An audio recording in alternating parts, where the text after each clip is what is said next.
Assalamualaikum warahmatullahi wabarakatuh. Selamat pagi teman-teman. Sebelum melanjutkan ke bagian intinya atau pembahasan PPT saya yang berjudul Pertamina Profil dan Risiko Perusahaan Pertamina, sebelum itu izinkan saya memperkenalkan diri terlebih dahulu. Nama saya Primus Hendra Pramono Ona, Prodi S1 Transportasi dengan NRP 2441032, asal ND Flores. Ah, Di sini saya akan menjelaskan beberapa bagian penting yang mengenal Pertamina Profil dan Risiko Perusahaan. Kita langsung saja di slide kedua, yaitu apa itu Pertamina. Di sini saya akan jelaskan itu. Pertamina itu adalah perusahaan energi nasional memiliki negara Indonesia yang bergerak di bidang minyak, gas, energi baru, dan terbarukan. Ah, dan sebagai tulang punggung ketahanan energi nasional, Pertamina itu memiliki peran strategis dalam menyediakan bahan bakar, gas, dan energi bagi seluruh rakyat Indonesia dari Sabang sampai Merauke. Nah, kita di negara Indonesia itu kan memiliki berbagai macam-macam pulau. Itu di sebagai pelosok maupun di negara Indonesia itu Pertamina itu sudah merangkup semua. Jadi bisa disebutkan dan dikaitkan itu dari Sabang sampai Merauke. Dan kita lanjut lagi ke slide nomor 3. Di sini saya akan menjelaskan sedikit saja tentang sejarah singkat Pertamina. Pertamina itu lebih dari 60 tahun melayani energi Indonesia dengan dedikasi dan inovasi sejak tahun 1957. Lumayan lama ya Pertamina itu sudah melayani warga Indonesia, melayani seluruh masyarakat Indonesia yang berdiri pada tahun sejak 1957. Dan ini adalah poin penting yang akan saya jelaskan itu. Pertamina itu didirikan pada tahun 1957 sebagai perusahaan minyak negara menjadi tulang punggung ketahanan energi Indonesia sejak awal kemerdekaan. Selama lebih dari 60 tahun itu, Pertamina itu telah berkembang dari perusahaan eksplorisasi minyak sederhana menjadi perusahaan energi terintegrasi, berintegratif internasional. Dan Pertamina itu mencakup minyak gas hingga energi baru terbarukan. Habis itu, kini Pertamina itu memainkan peran strategis dalam menjalin pasokan energi nasional dan mendorong kemandirian energi Indonesia menuju masa depan yang berkelanjutan. Dan kita lanjut lagi slide keempat itu di mana di sini akan menjelaskan beberapa visi dan misi Pertamina. Ah, jadi saya jelaskan itu Pertamina itu berkomitmen sebelum saya teman-teman mengetahui tentang Pertamina, jadi Pertamina itu memiliki ada beberapa yang terkait dengan misi Pertamina sendiri, visi Pertamina sendiri, dan nilai utamanya. Jadi Pertamina ini berkomitmen untuk menjadi perusahaan energi kelas dunia yang berkelanjutan dengan visi yang mendukung pembangunan nasional melalui energi yang andal dan ramah lingkungan. Pertamina ini terus berinovasi demi masa depan energi Indonesia yang lebih cerah dan hijau. Jadi untuk misi Pertamina itu sendiri, yaitu menjadi perusahaan energi nasional kelas dunia yang berkelanjutan memberikan nilai terbaik bagi seluruh pemangku kepentingan sarana berkontribusi pada ketahanan energi Indonesia. Jadi setelah misi itu ada, yaitu lanjut lagi ke visi. Dan untuk visi apa sih visi dari Pertamina? Ini ada juga yang disebut dengan visi Pertamina. Visi Pertamina itu mendukung pembangunan nasional melalui penyediaan energi yang andal, efisien, dan ramah lingkungan demi kesejahteraan masyarakat Indonesia. Ah, dari misi dan visi misi mungkin teman-teman sudah paham ya. Dan kita lanjut lagi itu nilai utamanya. Untuk nilai utama itu untuk Pertamina itu sendiri itu inovasi berkelanjutan, integritas, dan kolaborasi menjadi landasan Pertamina dalam menjalankan bisnis energi yang bertanggung jawab dan berwawasan lingkungan. Nah, habis kita lanjut ke slide berikutnya. Nah, bisnis utama Pertamina. Nah, di sini saya akan jelaskan bisnis utama Pertamina itu yaitu menjalankan 3 lini bisnis utama yang saling mendukung dan eksplorasi sumber daya alam, pengelolaan dan distribusi bahan bakar, hingga pembangunan energi baru dan terbarukan untuk masa depan Indonesia yang lebih hijau dan berkelanjutan. Di sini ada 3 poin penting yang harus teman-teman ketahui, yaitu yang pertama itu eksplorasi dan produksi, terus yang kedua itu sendiri pengelolaan dan distribusi, dan untuk yang terakhir itu energi baru dan terbarukan. Yang pertama saya akan jelaskan eksplorasi dan produksi. Nah, di sini Pertamina itu melakukan eksplorasi dan produksinya minyak dan gas bumi di berbagai wilayah Indonesia dan internasional. Jadi Pertamina ini juga termasuk ya untuk seluruh Indonesia, yaitu bagian internasional juga ya. Dan untuk kegiatan ini mencakup pengeboran, pengelolaan sumur minyak, serta peningkatan kapasitas produksi untuk memenuhi kebutuhan energi nasional. Dan di sini juga teman-teman, saya akan menjelaskan tentang pengelolaan dan distribusi. Jadi Pertamina mengelola minyak mentah menjadi berbagai produk bahan bakar seperti Pertalite, Pertamax, dan solar. Jaringan distribusi yang luas memastikan bahan bakar tersedia di seluruh pelosok Indonesia melalui ribuan SPBU. Jadi di wilayah pelosok seperti di daerah saya sendiri itu sudah banyak sekali SPBU yang walaupun bagian-bagian desa atau pelosok-pelosok itu sudah ada SPBU ini, karena yang melalui pelosok ini Pertamina selalu meningkatkan daya penjualnya semakin, walaupun di daerah-daerah pelosok, tapi di bagian pelosok juga mendapatkan distribusi pengelolaan distribusi pendapatan Pertamina secara merata. Terus yang ketiga itu energi baru dan terbarukan.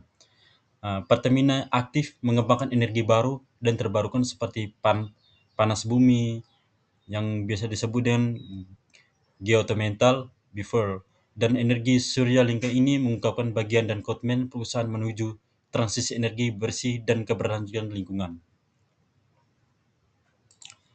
Fakta dan angka penting Pertamina. Di sini ada beberapa slide yang menjelaskan apa itu Pertamina. Di sini teman-teman perlu ketahui itu Pertamina itu adalah perusahaan energi terbesar di Indonesia dengan kontribusi besar dalam produksi minyak, distribusi bahan bakar nasional, dan tenaga kerja yang luas di seluruh Nusantara. Inilah angka-angka bisnis lainnya energi baru. Jadi teman-teman bisa lihat di sini. Ini angka-angkanya. Dan itu kita lanjut ke slide berikutnya. Risiko internal dan eksternal Pertamina. Risiko eksternal Pertamina itu ada, mungkin di sini ada pertanyaan, mungkin teman-teman bisa buat sendiri apa saja risiko yang mengintai Pertamina. Risiko internal Pertamina itu bisa disebut seperti yang bisa dijelaskan risiko internal berasal dari dalam perusahaan dan dapat mempengaruhi operasional keuangan serta sumber daya manusia Pertamina secara langsung. Ada beberapa risiko. Yang pertama risiko operasional, risiko keuangan, dan risiko SDM. Risiko operasional itu gangguan produksi akibat kerusakan peralatan, kecelakaan kerja, dan hambatan pada rantai distribusi bahan bakar. Dan risiko keuangan itu sendiri juga berdampak fluktuasi harga minyak dunia, tekanan pembiayaan, dan ketidakstabilan arus kas yang berdampak pada investasi. Kalau untuk risiko SDM itu bisa disebut kualitas SDM yang tidak merata, tingkat turnover tinggi, dan tantangan dalam rekrutmen tenaga ahli energi. Untuk risiko eksternal itu sendiri, sebelum kita lanjut pembahasannya, apa sih risiko eksternal? Di sini saya akan menjelaskan risiko eksternal itu adalah ancaman yang didatang dari luar perusahaan dan dapat mempengaruhi kinerja serta keberlangsungan Pertamina secara signifikan. Risiko eksternal itu memiliki 3 poin penting. Yang pertama itu ada risiko pasar, risiko regulasi, dan risiko lingkungan dan sosial. Kita lanjut.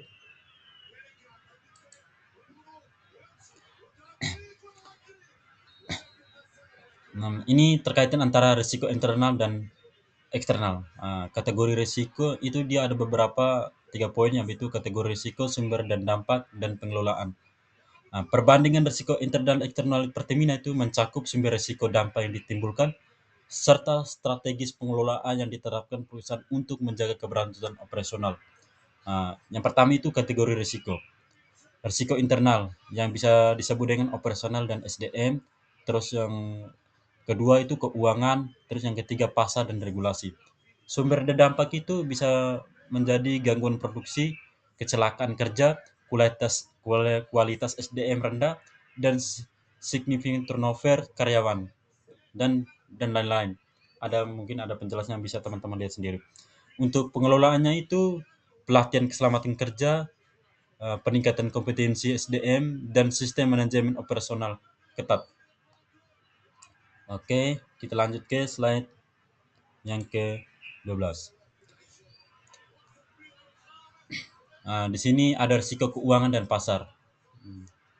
Jadi teman-teman bisa lihat sini ada volatilasi harga minyak dunia, fluktuasi harga minyak global secara langsung mempengaruhi pendapatan Pertamina dan kelangsungan operasional perusahaan.